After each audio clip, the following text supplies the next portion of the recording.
ఇప్పుడు 8 సెప్టెంబర్ 2025 నుండి 21 సెప్టెంబర్ 2025 వరకు పితృమహాలయ పక్షాల్లో మనము ఉంటాం. కాబట్టి ఈ సమయంలో కొన్ని చేయకూడని పనులు ఉంటాయి. అవి ఏంటో చెప్తాను.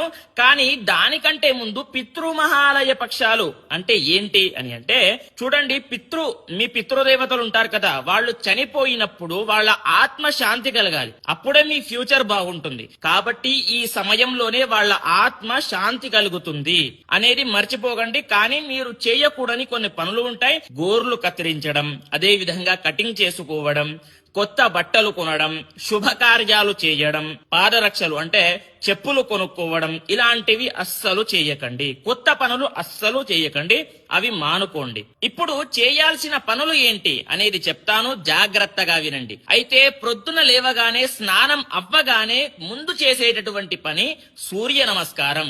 సూర్య నమస్కారం చేయడం ద్వారా ఏంటి అని అంటే, ఖచ్చితంగా పితృదోషాలు తొలగిపోతాయి.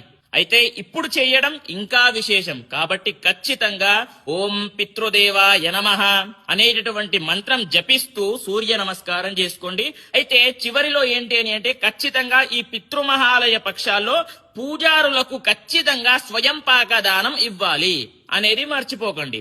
ప్రతి ఒక్కరికి తెలియజేయండి. స్వస్తి సర్వే జనాః